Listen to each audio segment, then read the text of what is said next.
नमस्कार. मागच्या सत्रामध्ये मी आपल्याला सांगितलं होतं की या कोरोना आणि लॉकडाऊनच्या दरम्यानमधले काही माझे अनुभव, काही बघितलेल्या गोष्टी, काही वाचलेल्या गोष्टी, त्याचं मला झालेलं आकलन आणि त्याच्यावरती माझा असलेला विचार मी आपल्याशी पुढच्या सत्रामध्ये त्याबद्दल बोलणार आहे.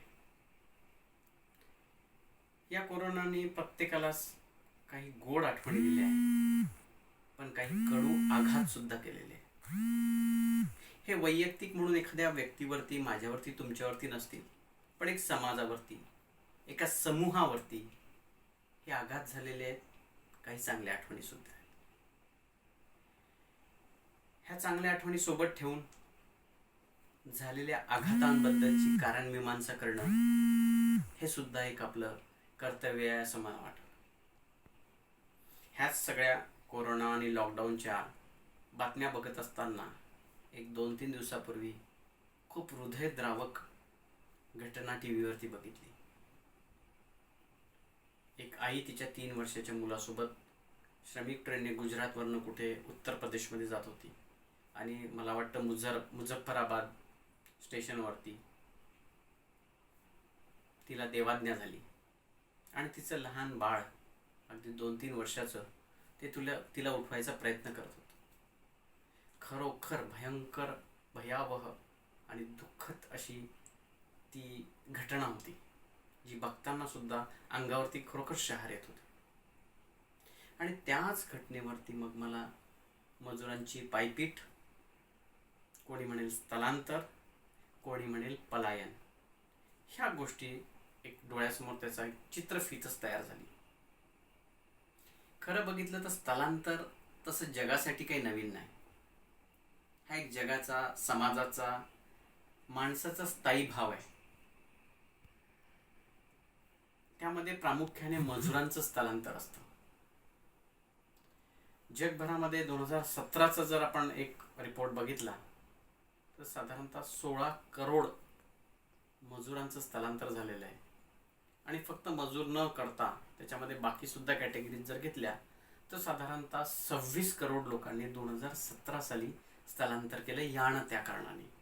मग ते स्थलांतर देशांतर्गत असू देत किंवा परदेशात असू देत. हा रिपोर्ट आहे इंटरनॅशनल लेबर ऑर्गनायझेशन ILOचा 2017चा. स्थलांतराच्या बाबतीत जर आपण बघितलं तर युरोपामध्ये सर्वात जास्त 32%, एशियामध्ये ते येते साधारणतः 13 ते 14% दरम्यान, नॉर्थ अमेरिकामध्ये 23% जाते आणि आफ्रिकेमध्ये 8% आसपास जमते. कारण ही जनरल एक प्रोसेस आहे की जे एक चांगले प्रदेश असतात, सुखवस्तू प्रदेश असतात, तिथे जनरली बाहेरच्या प्रदेशामधनं मायग्रंट्स, मजूर किंवा स्थलांतरित येत असतात. हा एक स्थायी भाव आहे. त्याच्याप्रमाणे सुद्धा ही आकडेवारी मला असं वाटतं त्या पद्धतीनं. त्याचप्रमाणे दुसरं एक असतं लेबर फोर्स पार्टिसिपेशन रेट.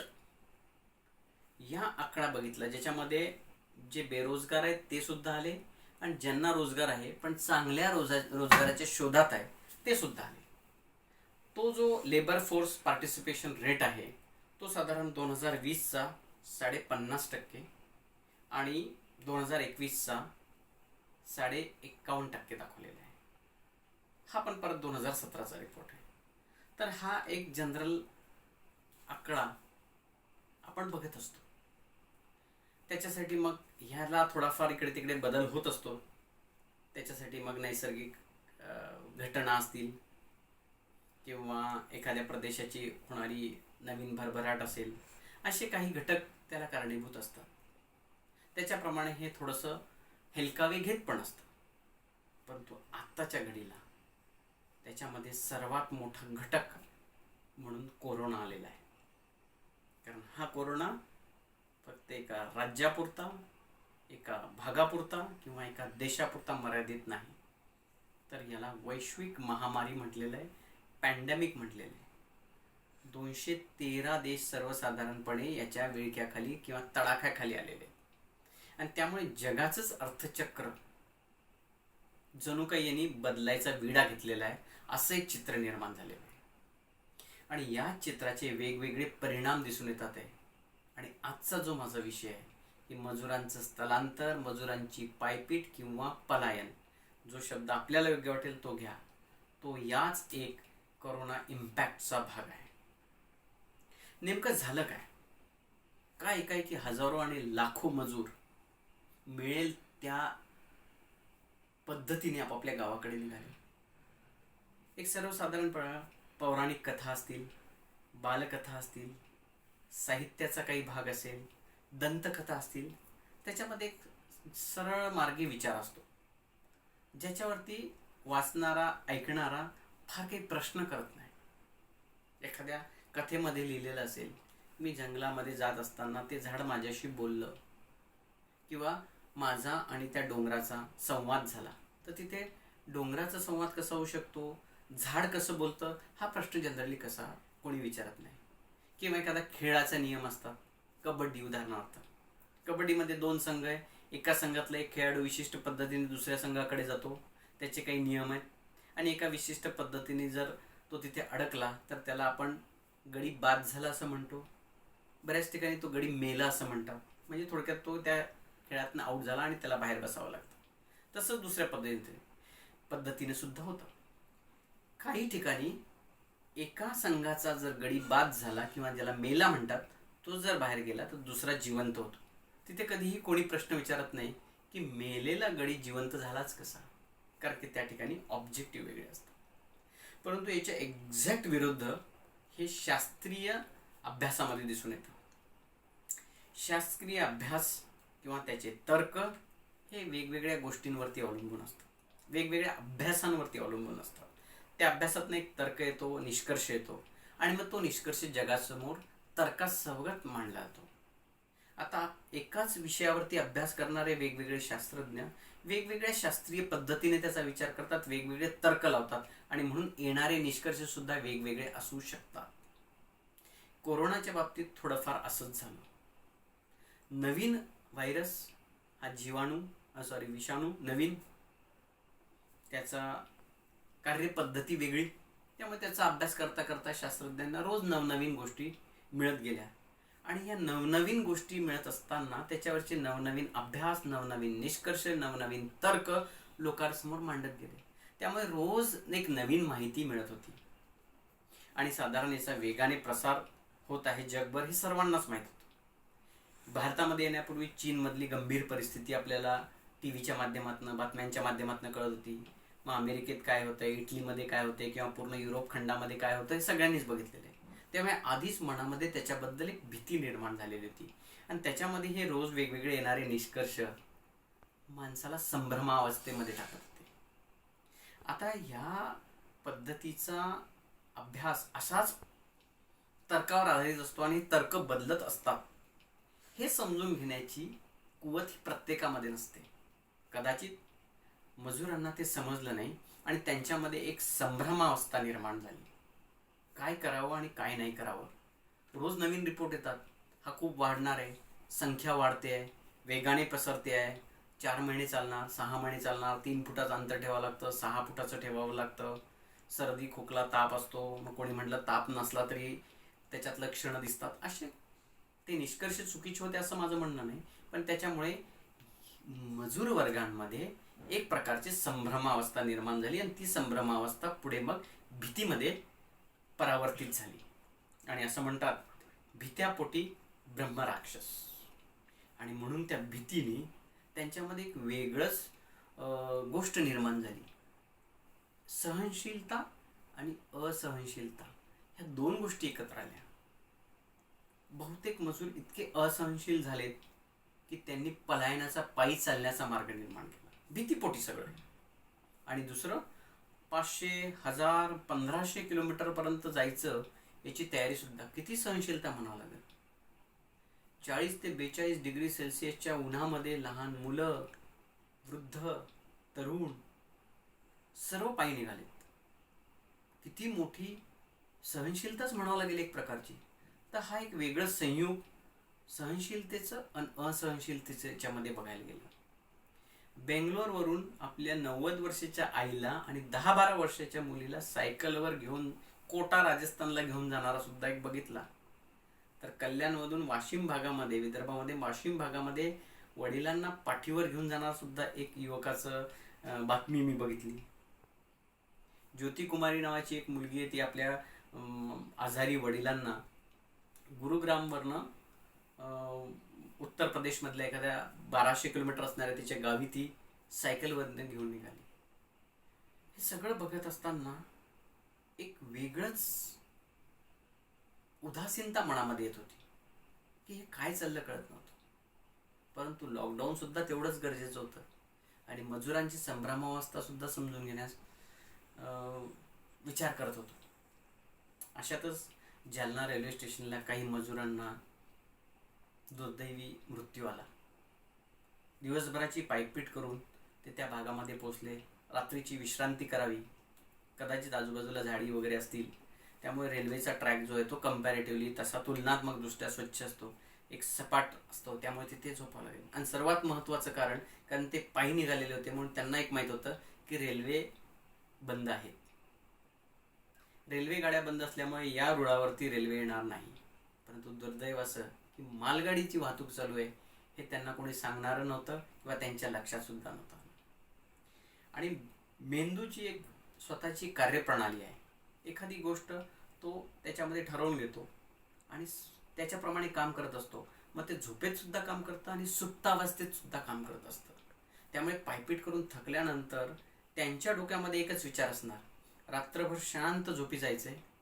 या रुळावर झोपलं तरी चिंता नाही, कारण की रेल्वे येणार नाही. त्यामुळे ते शांत झोपी गेले. आणि दुसरं होतं, उद्या सकाळी उठून परत पायपीट करायची आहे, त्यामुळे स्वतःला थोडीशी पुरेशी झोप घेतली तर तेवढीच अंगामध्ये बळ येईल. ह्या दोन गोष्टी त्यांच्या मेंदूने घेतल्या होत्या आणि म्हणून कदाचित ते शांत झोपी घेतले आणि त्यांचा दुर्दैवी अंत झाला. कारण काहीही असो, पण खरोखर ह्या सगळ्या घटना मनाला वेदना देणाऱ्या होत्या. खरं म्हटलं तर एखाद्या आजारावरती औषध नसणं आणि तो आजार संसर्गजन्य असणं याच्यासारखं वाईट मिश्रण कुठलंच नाही. बऱ्याच वर्षांपूर्वी, काही शेकडो वर्षांपूर्वी आपण म्हटलं तर क्षयरोग, महारोग सुद्धा म्हणायचे त्याला, त्याच्यावरती औषधी नव्हती आणि तो संसर्गजन्य होता असं सगळ्यांना वाटत असल्यामुळे लोक त्यांना बाजूला ठेवत होते. त्यांना, त्या रोग्यांना गावाच्या बाहेर एखादं संस्था असेल तर तिथे ठेवायचे, अन्यथा सरळ सरळ वाळीत टाकायचे. पुढे प्लेगच्या बाबतीत ते चाललं. गावामध्ये प्लेगच्या रोग्यांची संख्या जर वाढली तर लोक गावाच्या बाहेर शेतामध्ये किंवा डोंगरावरती जाऊन राहायचे आणि कमी असेल तर त्यांना गावाबाहेर काढून द्यायचे, वाळीत टाकायचे. कारण संसर्गजन्य आणि औषधी नाही असं एक त्यांच्या मनामधलं मिश्रण. तेच जर पुढे बघितलं तुम्ही तर स्वाईन फ्लूच्या बाबतीत तेच आलं, सार्सच्या बाबतीत तेच आलं, इबोलाच्या बाबतीत तेच आलं. स्वाईन फ्लूच्या दरम्यान आपण महाराष्ट्रामध्ये, पुण्यामध्ये सुद्धा बघितलं की स्वाईन फ्लूने दुर्दैवी मृत्यू झालेल्यांच्या अंत्यसंस्काराला सुद्धा कोणी पोचलेलं नाही. कारण त्याच्यावरती तेवढी औषधी, महत्त्वाची औषधी नाही आहे, उपयुक्त औषधी नाही आहे आणि हा संसर्गजन्य आजार आहे. आणि तशीच परिस्थिती, कदाचित त्याच्यापेक्षा जास्त भयावह परिस्थिती या कोरोनाच्या बाबतीत बघायला मिळाली. आणि भीती आणि कृती ह्या गोष्टी परस्पर पूरक आहे. एखाद्या गोष्टीची आपल्याला जर भीती बसली तर त्याच्या पद्धतीने व्यक्ती कृती करत असतो. आणि हे भीती आणि कृतीचं जे संयोग आहे, मिश्रण आहे, हे कोरोनाच्या बाबतीत बघायला मिळालं. स्वाईन फ्लू किंवा सार्स, इबोला याच्यापेक्षा याचं रूप भयंकर होतं, कारण यांनी पूर्ण जगाला विळख्यात घेतलं होतं. जगात मरणाऱ्या लोकांची अवस्था बघून अजूनच भीती निर्माण झाली आणि त्याच्यामुळे कृती निर्माण झाली.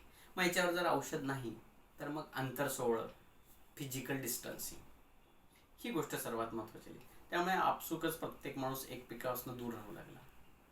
लॉकडाऊनमुळे, 60 दिवसाच्या लॉकडाऊनमुळे अर्थचक्र थोडंसं त्याचं गाडं रुतलं गेलं आणि एक अनसर्टनिटी सगळ्यांच्या मनामध्ये आली. मला माझी नोकरी टिकणार का? मला पगार मिळणार का? पुढे माझा धंदा असाच चालत राहणार का? ह्या सगळ्या प्रश्नार्थ चिन्ह प्रत्येकाच्या मनामध्ये आले आणि म्हणून त्या भीतीपोटी त्यांची कृती सुरुवात झाली. की बाबा आता माझ्याकडे 10 लोक कामाला आहेत, त्यातले 2 लोकांना मी कमी करू शकतो, तर मी कामावरनं कमी करणार, पगार कमी करणार, किंवा माझा धंदा असेल तर त्याच्याशी रिलेटेड असले तर माझा अधिकार काही खर्च जो मी कमी करू शकतो का, माझ्या जीवन पद्धतीचा तो कमी केला. जो खर्च मी कमी केला तर त्या खर्चावर ज्याची जीवन पद्धती होती त्याचा धंदा म्हणा किंवा त्याचा व्यवसाय त्या ठिकाणी त्याला एक सेटबॅक आला आणि असं चक्र हे वाढत गेलं.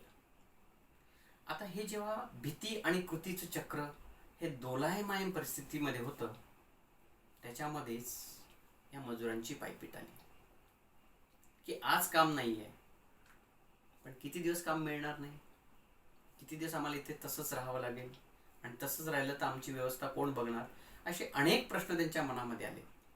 आणि इथे परत एक मानसशास्त्राचा भाग आला.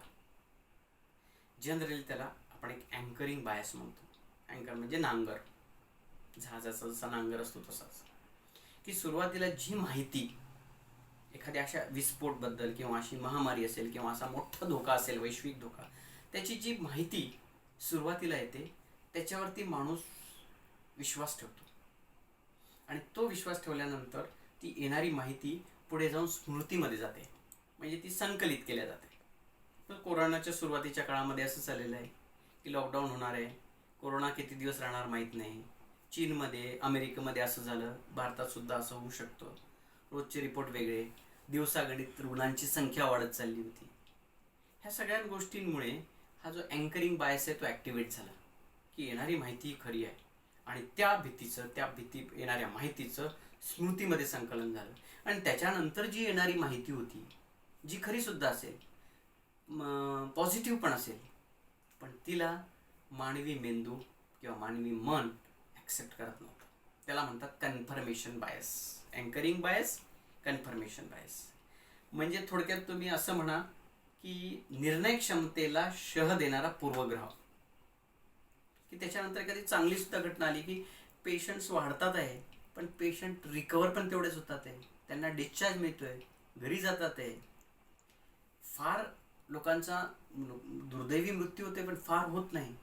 आज 5 जूनचा आकडा बघितला तर महाराष्ट्रामध्ये 33,000 पेक्षा जास्त लोकांना डिस्चार्ज झालेला आहे आणि 2700 लोकांचा दुर्दैवी मृत्यू झालेला आहे. जरी हा 33,000 आकडा मोठा असेल तरी या कन्फर्मेशन बायसमुळे त्या 2700 या आकड्यांवरती थोडंसं माणसाचं मन ओढलं जातं, आणि या कन्फर्मेशन बायसमधनं मग सिलेक्टिव्ह ॲडॅप्टेबिलिटी किंवा सिलेक्टिव्ह ॲक्सेप्टन्स हे निर्माण होतं, आणि त्याच्यानंतर मग भयस्थान जे आहे ते उत्तेजित होतं, आणि ते भयस्थान उत्तेजित झाल्यानंतर मग येणारा आशावाद असेल, एखादी चांगली घटना असेल, एखादी चांगली बातमी असेल, एखादं आशावादी वातावरण निर्माण होत असेल तरी त्या विचारांना माणूस आपोआप परतवून लावतो. आणि कदाचित हेच प्रमुख कारण मजुरांच्या पायपेटीला किंवा त्यांच्या घराकडे जाणारी जी ओढ होती, भीतीतनं निर्माण झालेली ओढ होती, ती मला असं वाटते कारणीभूत होती. बरेच मजूर टी व्हीवरती बघत होतो, मरायचं तर घरी जाऊनच मरू, किंवा इथे राहिलं तर लवकर मरू, घरी गेलं तर कधी वाचू, असे त्यांचे एक विचार होते. कितपत योग्य अयोग्य हा भाग वेगळा, परंतु यातनं त्यांची मानसिक स्थिती जी आहे ती आपल्याला दिसून येत होती. खरं तर शासन, प्रशासन, सहकारी संस्था, NGOs आणि बऱ्याच व्यक्तींनी, संस्थांनी यांना अन्न, वस्त्र आणि तात्पुरता निवारा दिला, त्या बाबतीत कोणाचं दुमत नाही आहे. आरोग्य व्यवस्थेबद्दल सुद्धा त्यांच्या काळजी घेण्यात येईल असं सरकारी यंत्रणेद्वारे, शासनाद्वारे वेळोवेळी सांगितलं गेलेलं आहे. तरी पण त्यांचा जो ओढा होता तो कमी होत नव्हता. त्याला कारण हे कन्फर्मेशन बायसचं होतं. आणि दुसरं काय होतं की त्यांना सवय काय, काम करायचं आणि पैसे मिळवायचे, काम आणि दाम. आणि म्हणून ही तात्पुरती जी व्यवस्था होती अन्न वस्त्र निवारायची, त्याच्यापेक्षा काम आणि दामला महत्त्व होतं. आणि या कन्फर्मेशन बायसमुळे आता भविष्यात काम मिळणार नाही, त्याच्यामुळे दामही राहणार नाही, ही मानसिकता त्यांच्यामध्ये वाढत गेली. आणि तिथनं मला असं वाटतं की हे स्थलांतर म्हणा किंवा त्यांचं घरी जाण्याची जी ओढ होती ती वाढत गेली. आणि लोकांनी मग परिवहन संस्था नसल्यामुळे, ST बंद, रेल्वे बंद, सर्वच व्यवस्था बंद असल्यामुळे मग पायी जाण्याचं किंवा स्वतःच्या सायकलने जाण्याचा निर्णय घेतला. आणि त्यावेळेला मग हे सगळ्या गोष्टी, मग इतकं अंतर, इतकं ऊन, रणरणतं ऊन, रस्त्यामध्ये लॉकडाऊन असल्यामुळे अन्न मिळणार का नाही माहीत नाही, पाणी मिळणार की नाही माहीत नाही, या सर्व गोष्टी बाजूला ठेवून त्यांनी घराची रस्ता धरला. पुढे काही दिवसानंतर शासन निर्णयाप्रमाणे मग रेल्वे आणि काही वाहनांद्वारे लोकांना आपापल्या गावी सोडण्यात आलं. यातली मुख्यत्वे लोक, महाराष्ट्रामध्ये येणारी लोक जी होती ती उत्तर प्रदेश, बिहार, मध्य प्रदेश, उत्तराखंड आणि कर्नाटक या राज्यातली होती. साधारणतः असं म्हणतात की मुंबईमधनं 6-6.5 लाख मजुरांनी आपल्या घराची वाट धरली. तर महाराष्ट्रामधनं 15 ते 16 लाख मजूर जातील किंवा जाणार असा एक आकडा टी व्हीच्या माध्यमातून मला कळाला. आकड्यावरती नका जाऊ, परंतु एवढ्या मोठ्या संख्येने लोक आपापल्या गावी जातात, हा एक त्यातला महत्त्वाचा भाग होता. पुढे काही दिवसांनी शासनाच्या निर्णयाप्रमाणे रेल्वे सुरू झाल्यात. श्रमिक ट्रेन, काय श्रमिक रेल्वे, त्याच्यामधलं एक दृश्य मी टी व्हीवरती बघितलं. मला असं वाटतं ते मध्य प्रदेशातलं कुठलं स्टेशन असावं, नक्की आठवत नाही, पण तिथे रेल्वे थांबलेली होती. लॉकडाऊन असल्यामुळे रेल्वे शुकशुकाट होता.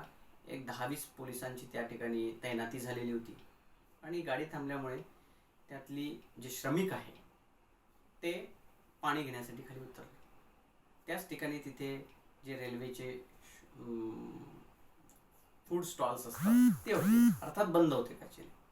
त्यातल्या एकाने भूक लागली असेल म्हणा, हिंमत करून तो काच फोडला आणि त्यातनं काही उचललं, कोल्ड्रिंकच्या बाटल्यावर. असं बघता बघता त्या ठिकाणी झुंबड उडाली आणि ते सगळे घेऊन गेले. पोटाची आग माणसाला काय करायला लावते याचं एक जिवंत उदाहरण होतं. महात्मा गांधींनी म्हटलेलं आहे, हंगर नोस नो लॉज. भुकेलेल्याला एकच माहीत असतं, कायदा नाही. भुके पुढे कायदा नाही. आणि त्याचं एक जिवंत उदाहरण मला असं वाटतं या दृश्यातनं आपल्याला दिसलं. पुढे ते आपापल्या गावी गेले. परंतु याच्यातनं अजून एक महत्त्वाचा भाग मानसशास्त्र आणि अर्थशास्त्राच्या संबंधातला आहे. आता ही जे श्रमिक आपापल्या गावी गेलेले आहेत किंवा श्रमिक इथे असतील, मग ते इथलेही असतील, ही बेरोजगारी थोडी थोडी वाढत राहणार आणि याचा संबंध मग पुढे गुन्हेगारीशी येणार. असं म्हटलं जातं की भुकेपोटी किंवा बेरोजगारीमुळे सुरुवातीची गुन्हेगारी घडते, त्याला आपण बेरोजगारीमुळे होणारी गुन्हेगारी म्हणू. नंतर ती छुपे गुन्हेगारीमध्ये जाते, छुपे गुन्हेगारीतनं मग ती उघड गुन्हेगारीमध्ये जाते आणि उघड गुन्हेगारीतनं मग निर्ढावलेली गुन्हेगारी येते. आणि निर्ढावलेल्या गुन्हेगारीमध्ये कुठेही पोटाची आग नसते, पण त्या ठिकाणी चंगळवाद आणि व्यसन याचं प्रमुख प्राबल्य दिसून येतं. म्हणजे बेरोजगारीमुळे किंवा भुकेमुळे सुरू झालेली गुन्हेगारी जर थांबली नाही तर ती निर्ढावलेल्या गुन्हेगारीमध्ये जाते आणि मग त्या ठिकाणी एक वेगळीच परिस्थिती निर्माण होते. आक्रमक गरीब आणि कदाचित गुन्हेगार श्रीमंत असं एक वाटतं. गरीबाला वाटतं की ह्यांच्याकडे पैसे आहे, सर्व सुखवस्तू आहे आणि मी वंचित आहे, आणि मग त्याच्यामधनं आपसातनं एक दरी आणि एक गुन्हेगारीसाठी पोषक वातावरण निर्माण होऊ शकतं, ही शक्यता नाकारता येत नाही. सर्वात महत्त्वाचा याच्यातला भाग असं म्हटलं की आज सुद्धा आपण कोरोना बाजूला ठेवून जर विषय घेतला तरी बघा, आपण भारताला जगातला सर्वात तरुण देश म्हणतो आणि आहेच तरुण देश. 25 वर्षापर्यंतचा विचार केला तर 50% लोकसंख्या भारताची तरुण आहे आणि तेच जर 35 वय धरलं तर 35 वर्षापर्यंतचं जर युवकांना त्यामध्ये सामावून घेतलं तर 65% लोकसंख्या ही तरुण आहे. भारताचं सरासरी वय हे 29 आहे, जे जगामध्ये सर्वात तरुण आहे. हेच वय चीनमध्ये साधारणतः 37 जातं आणि जपानमध्ये 48 जातं. पश्चिमात्य देशांमध्ये याच्यापेक्षा जास्त आहे. इटली तर खूप पुढे आहे. कदाचित ते एक महत्त्वाचं कारण होते की इटलीमध्ये एवढ्या मोठ्या प्रमाणावरती कोरोनाने हा हक्कार माजवला. आपण खूप अभिमानाने सांगतो की भारत हा जगातला सर्वात तरुण देश आहे, परंतु या तरुणांना योग्य मार्गदर्शन, काम आणि शिक्षण नाही मिळालं तर त्यांचा रस्ता बदलण्यासाठी पण फार काळ लागत नाही किंवा फार वेळ लागत नाही. आज एक गुन्हेगारीचा जर आकडा बघितला तर 40% गुन्हेगार हे तरुण वयातले आहेत. साधे गुन्हे असतील ते, परंतु जर हा आकडा 40%पर्यंत जातोय तर ह्यावर विचार करण्यासारखा आहे आणि भविष्यात याचे गंभीर परिणाम होऊ शकतात, हे पण आपण लक्षात घेतलं पाहिजे. साधारणतः 23% गुन्हेगारी ही बेरोजगारी किंवा भूक म्हणजेच बेरोजगारीमुळे येते, हे आपल्या लक्षात ठेवावं लागेल. आणि आता कोरोनाने त्याच्यात भर पडणार आहे. हिंदू पेपरच्या एका आर्टिकलप्रमाणे जे मी वाचलं आहे की 7% बेरोजगारी ही 27%वरती गेली.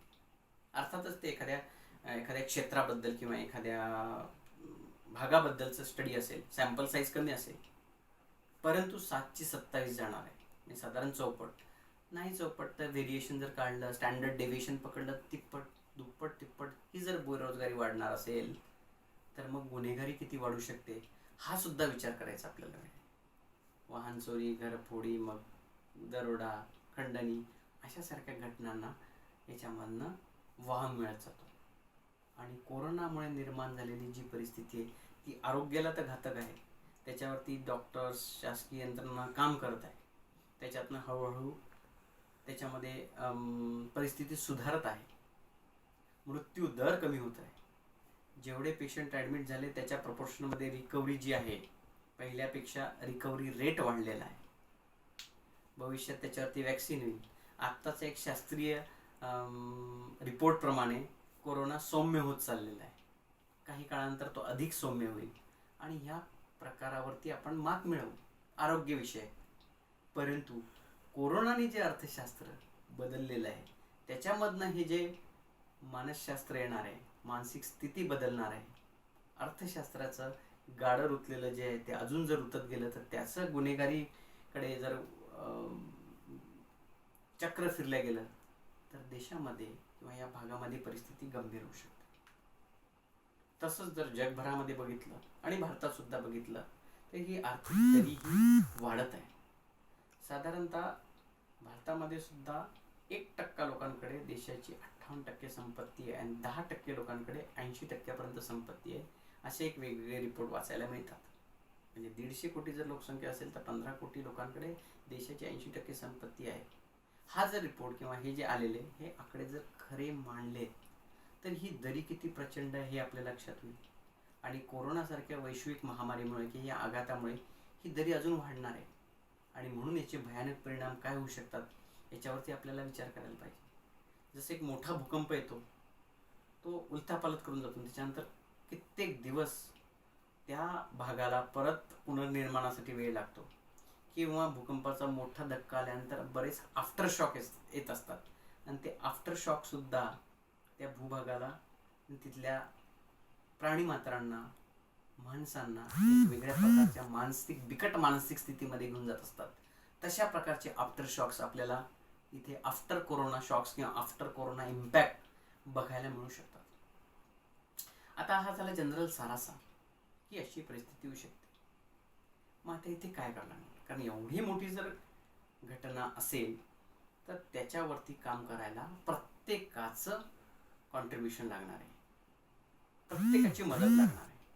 फक्त शासन, फक्त प्रशासन यांच्यावरती अवलंबून राहून चालणार आहे का, तर नक्कीच नाही. कारण की असं म्हणतात की कुठल्याही घटनेमध्ये त्याच्या वेगवेगळ्या पैलूंचा अभ्यास झाला पाहिजे. मी लहान असताना मला अजून आठवतं की मी म्हणायचो की असं वाचण्यात आलं होतं की आपल्या शेजारी देशांमध्ये सुद्धा शांतता हवी. मला कळायचं नाही, जर शेजारी एखादा आपला शत्रू राष्ट्र असेल तर त्या देशामध्ये शांतता का हवी. पण नंतर जेव्हा शिक्षकांनी, माझ्या वडिलांनी समजावून सांगितलं की त्या देशामध्ये जर शांतता नसेल तर शेवटी त्याचा दुष्परिणाम आपल्या देशांवरती होतो. तिथे जर यादवी होत असेल तर तिथले स्थलांतरित आपल्या देशामध्ये येतात. मानव अधिकारांना त्याच्या नियमात राखून त्यांना आपल्याला आश्रय द्यावा लागतो. त्यांच्या बेसिक नीड्स जे असतात, प्राथमिक गरजा पूर्ण कराव्या लागतात आणि त्याचा ताण आपल्याकडे येतो. म्हणून त्या देशांमध्ये शांतता असणं आवश्यक आहे. कोरोनाच्या काळामध्ये आपण आत्ता बघितलं की मी फक्त माझं स्वास्थ्य बघून चालणार नाही. माझ्या घरामध्ये वावरणारे लोक आहेत, माझ्या ऑफिसमध्ये असणारे माझे सहकारी आहेत, माझ्या शेजारी पाजारी राहणारे, माझी मित्रमंडळी, जे कोणी आपल्या एकमेकांच्या सहवासामध्ये येऊ शकतात, त्या सर्वांचं स्वास्थ्य राखणं ही सुद्धा आपली जबाबदारी आहे. का? कारण की माझ्या सहवासामध्ये जो येणारा व्यक्ती आहे त्याचं स्वास्थ्य जर ठीक राहिलं तर म्हणजेच मी माझं स्वास्थ्य ठीक करतो. कोरोनाने ही एक चांगली गोष्ट सुद्धा शिकवलेली आहे की दुसऱ्याची काळजी केली म्हणजे ती त्याची काळजी नाही, तुम्ही स्वतःची सुद्धा काळजी करत आहात. त्याच पद्धतीने या गोष्टीकडे आपल्याला बघावं लागणार आहे. जुन्या पद्धतीची एक बार्टर सिस्टम होती, जेव्हा चलन व्यवस्था अस्तित्वात नव्हती. माझ्याकडे जे असेल मी तुम्हाला देईल आणि तुमच्याकडे जे असेल ते तुम्ही मला द्या. पण कालांतराने ती पद्धत बाजूला पडली आणि चलन व्यवस्था आली की माझ्याकडे जे आहे ते मी तुम्हाला देईल, त्याच्या बदल्यात तुम्ही मला चलन द्याल. ती चलन व्यवस्था आपण बाजूला काढू शकत नाही, पण तो बार्टर सिस्टम मधला जो त्याचा गाभा होता तो आपण इथे विचारात आणू शकतो. माझ्याकडे अशी कुठली गोष्ट आहे की जी मी केल्याने समोरच्याला गरजूला रोजगार उपलब्ध होईल किंवा त्याला मदत होईल स्वतःच्या पायावर उभं राहण्यापर्यंत. माझ्याकडे जर गाडी आहे तर मी स्वतःची गाडी सुद्धा धुवू शकतो आणि मी गाडीचे पैसे वाचवू शकतो. पण तीच गाडी जर धुण्यासाठी मी एखाद्याला ते काम दिलं तर त्याचं घर चालू शकते. मी स्वतः घरामध्ये गिरणी घेतली तर माझे गहू आणि तांदूळ जे ज्वारी वगैरे मी घरीच दळू शकतो. पण तेच जर मी गिरणीवरती गेलो तर त्या गिरणीचा सुद्धा व्यवसाय आणि त्याचं कुटुंब चालेल. अशा छोट्या छोट्या पद्धतीतनं प्रत्येकाला विचार करावा लागणार आहे की जेणेकरून ही बेरोजगारी प्रत्येक व्यक्तीच्या मार्फत त्याच्यावरती कुठे आपला अंमल होऊ शकतो का आणि ती कमी करायला आपण मदत करू शकतो का. हे जर केलं तरच अशा येणाऱ्या संभाव्य घटनांना थोडासा आळा बसू शकेल किंवा त्यातनं एक चांगलं चित्र निर्माण होऊ शकेल, असं माझं वैयक्तिक मत आहे. ह्या सर्व बोलताना मी माझं मत मांडलं. त्याच्यात मतांतरे असू शकतात, काही मतं बरोबर असतील, काही मतं चुकीची असतील, परंतु एक जनरलमध्ये आपल्या प्रत्येकालाच याच्यामध्ये सहभाग घ्यावा लागणार असं माझं वैयक्तिक मत आहे. कोणी काय मदत करावी, कशा पद्धतीने करावी हा ज्याचा त्याचा प्रश्न आहे. आणि म्हणून माझं एकच वाक्य राहील, मदत करा. मदत काय असावी ते तुम्ही ठरवा, पद्धत काय असावी ते तुम्ही ठरवा. मदत तुमची आणि पद्धत सुद्धा तुमची. फक्त या सर्वांनी मिळून ह्या गोष्टी कराव्या लागतील असं माझं प्रांजळ मत आहे. जॉर्ज ऑरवेल नावाचा एक तत्ववेत्ता होऊन गेला. त्यांनी सांगितलं होतं की लोकशाहीमध्ये सगळे समान असतात, परंतु त्यातले काही अधिक समान असतात. हे एक चांगल्या अर्थाने सुद्धा घेता येतं आणि वाईट अर्थाने सुद्धा घेता येतं. याच्यातला चांगला अर्थ की त्यातले जे अधिक समान आहेत की ज्यांना या पद्धतीला अशा पद्धतीची मदत करायची मानसिकता आहे, त्यांनी जरूर पुढे यावं आणि या कोरोना पश्चात येणाऱ्या संभाव्य चक्राला तोडण्यासाठी मदत करावी असं मला मनोमन वाटतं. परत सांगतो, पद्धत तुमची, मदत तुमची. काय करायचं प्रत्येकाने ठरवावं. कुणाला सांगण्याची गरज नाही, कुणाला बोलण्याची गरज नाही. शेवटी हेच सांगेन, काळजी घ्या आणि काळजी करा. स्वतःची काळजी घ्या आणि दुसऱ्याची काळजी घ्या. या संकटातून आपण अशा जर मानसिकता ठेवली तर नक्कीच बाहेर येऊ याचा मला विश्वास आहे. जय हिंद, जय महाराष्ट्र.